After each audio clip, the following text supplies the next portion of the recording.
दिल्ली वालों, नाचो गाओ, खुशियां मनाओ, झूमो, क्योंकि ये फाग का महीना है। बसंत आया हुआ है। पूर्वांचलियों जोगिरा गाओ। इसलिए नहीं कि ये बसंत है, बल्कि इसलिए कि रामलीला मैदान सजा है। नए मुख्यमंत्री को शपथ लेनी है 20 तारीख। मुख्यमंत्री कौन होगा इस पे मत जाओ। दिल्ली की महिलाएं इतराओ, क्योंकि अंतर्राष्ट्रीय महिला दिवस यानी 8 मार्च को प्रधानमंत्री के कहे अनुरूप आपके खाते में 2500 रुपए आने शुरू हो जाए। दिल्ली के महिला बाल विकास विभाग के अधिकारियों ने रात दिन एक कर रखा है और अधिकारी इस इंतजाम में लग गए हैं कि वह दिल्ली के बजट में 11,000 करोड़ रुपए जो महिलाओं को बांटी जानी है, दिल्ली के तकरीबन 38 लाख महिलाओं के बीच बांटी जानी है, उसका इंतजाम कैसे करें। इसके लिए जो अनुमान लगाया जा रहा है कि 22,000 करोड़ से ज्यादा का बजट हो जाएगा। दिल्ली के नए मुख्यमंत्री के शपथ के लिए ऐतिहासिक रामलीला मैदान कुछ इस अंदाज में सजा है जैसा कि 28 दिसंबर 2013 को सजा। आम आदमी पार्टी के मुखिया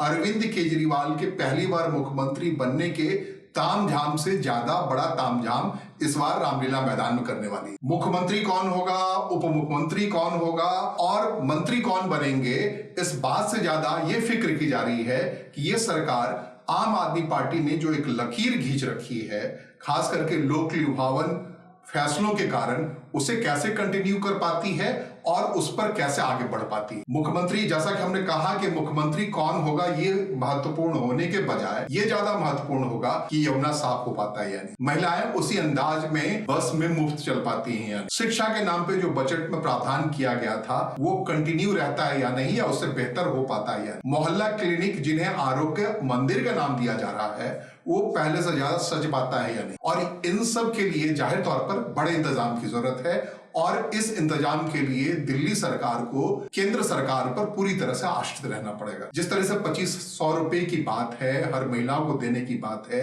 और प्रधानमंत्री ने कह रखा है कि अंतर्राष्ट्रीय महिला दिवस के दिन सबके खाते में चला जाएगा ये धन,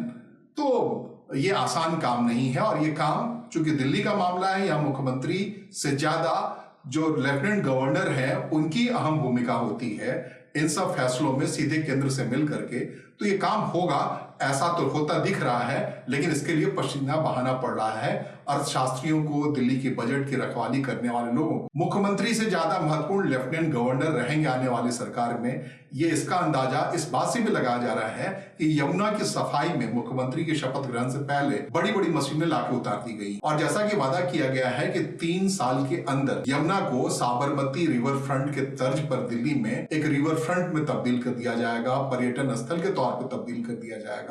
और आने वाले छठ महोत्सव में जो पूर्वांचलियों का सबसे महत्वपूर्ण पर्व होता है, उस समय यमुना की हालत कुछ इस कदर कर दी जाएगी ताकि लोग वाहवाही करने लगे पहले साल। दिल्ली के नए मुख्यमंत्री की बात है, यानी ऐतिहासिक रामलीला मैदान के इस सजे धजे मंच पर दूल्हे के बैठने की बात है, उसके बारे में ना पूछिए, क्योंकि उसका महत्व सिर्फ इतना होगा जितना अरविंद केजरीवाल के रहते हुए मुख्यमंत्री की कुर्सी पर बैठी आतिशी का था। आतिशी ने अपने चुनाव में कालका जी के मतदाताओं से वोट भी ये कहकर मांगा दिल्ली के बेटे को मुख्यमंत्री की कुर्सी पर बिठाने के लिए उसे वोट दिया जाए। मतलब आप समझ गए होंगे कि अरविंद केजरीवाल ने दिल्ली के मुख्यमंत्री की कुर्सी को किस ढंग से डिग्रेड कर दिया था। ऐसा नहीं है कि भारतीय जनता पार्टी ने दिल्ली के मुख्यमंत्री की कुर्सी को खास तवज्जो दिया कभी। हमें याद है कि मदन लाल खुराना को जब जैन डायरी में नाम आने के बाद इस्तीफे के लिए मजबूर किया गया, तब साहब सिंह वर्मा मुख्यमंत्री बने और साहब सिंह वर्मा से मुख्यमंत्री का इस्तीफा एक अंदरूनी सर्वेक्षण के आधार पर लिया गया और साहब सिंह वर्मा मुख्यमंत्री से इस्तीफा देने के बाद डीटीसी के बस में बैठकर अपने घर गए और फिर सुषमा स्वराज मुख्यमंत्री बनी और उसके बाद से भारतीय जनता पार्टी दिल्ली में लौट नहीं पाई। 28 साल के बाद भारतीय जनता पार्टी के पास ये मौका आया है, इसलिए दिल्ली का नया मुख्यमंत्री कौन होगा यह सोचने और समझने के बजाय लोगों को यह सोचना होगा कि वह मुख्यमंत्री केंद्रीय नेतृत्व से किस प्रकार कनेक्ट रहता है। कोई जरूरी नहीं कि दिल्ली का मुख्यमंत्री कोई ललन टॉप व्यक्तित्व वाला व्यक्ति होगा, बल्कि हो सकता है कि गुमनामी चेहरे वाला हो और पूरी तरह से केंद्रीय नेतृत्व पर आश्रित हो। और यह आश्रय इसलिए भी जरूरी है, उसे दिल्ली में बहुतेरे काम पूरे करने हैं और इसके लिए सीधे तौर पर उसे केंद्र सरकार पर आश्रित रहना है। वैसे भी कहा जाता है कि दिल्ली के विधानसभा का जो आधार है वो एमसीडी पर टिका है। एमसीडी का पार्षद दिल्ली के विधायकों से ज्यादा ताकतवर होता है, ज्यादा फंड उसके पास होते हैं तो दिल्ली पर एमसीडी के प्रभाव को तोड़ने के लिए ही शीला दीक्षित जो मुख्यमंत्री थी उसने एमसीडी को 3 हिस्से में बांट दिया था, ताकि दिल्ली के 3 एमसीडी के हिस्से वाले 3 मेयर हों और मुख्यमंत्री की हैसियत बड़ी बनी रहे। लेकिन अब जब भारतीय जनता पार्टी मुख्यमंत्री की कुर्सी पर बैठने वाली है, उससे पहले उसने एमसीडी का यूनिफिकेशन कर दिया है और दिल्ली में मेयर मुख्यमंत्री की हैसियत के बराबर होगा, इसका पूरा इंतजाम कर दिया है। भारतीय जनता पार्टी ने एमसीडी में यह भी इंतजाम कर लिया है आम आदमी पार्टी के 3 पार्षदों को तोड़ करके और ज्वाइन करा करके अपने हक में कि अप्रैल में जो मेयर का चुनाव होने वाला है दिल्ली का एमसीडी का, उसमें भारतीय जनता पार्टी का कोई मेयर बन जाए। जाहिर तौर पर फिर दिल्ली का मेयर और मुख्यमंत्री एक समान कद वाला होगा। लेकिन चूंकि दिल्ली से मैसेज दूर तक जाएगा, मुख्यमंत्री चुनने से मैसेज दूर तक जाएगा, इसलिए देखना होगा कि उस मैसेज के जरिए भारतीय जनता पार्टी पंजाब की ओर अपनी सफर को तय करना चाहती है। हालांकि आम आदमी पार्टी की पूरी कोशिश है कि पंजाब की सरकार को इस तरीके से जनमुखी रखा जाए कि आम आदमी पार्टी का वजूद बचा रहे। अगर कोई गलती होती है पंजाब में आम आदमी पार्टी से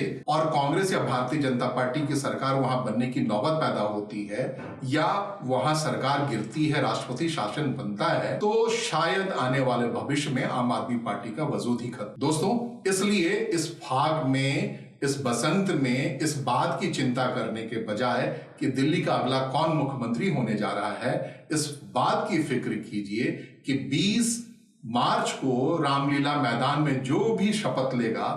वो केंद्र का प्रतिनिधि होगा, उसके खास चेहरे के कोई मायने नहीं होंगे। इसलिए यहां वहां मत भटकिए। प्रवेश वर्मा होंगे या मनोज तिवारी होंगे या लगधक छवि वाली बांसुरी स्वराज होंगी या ऐसा कोई बड़ा नाम होगा, इस बात में फंसने के बजाय इस बात का जश्न मनाइए कि ऐतिहासिक रामलीला मैदान एक बार दिल्ली को फिर से नया मुख्यमंत्री दे रहा है और उसकी तैयारी डम डमाटिम डम के अंदाज में हो रही है।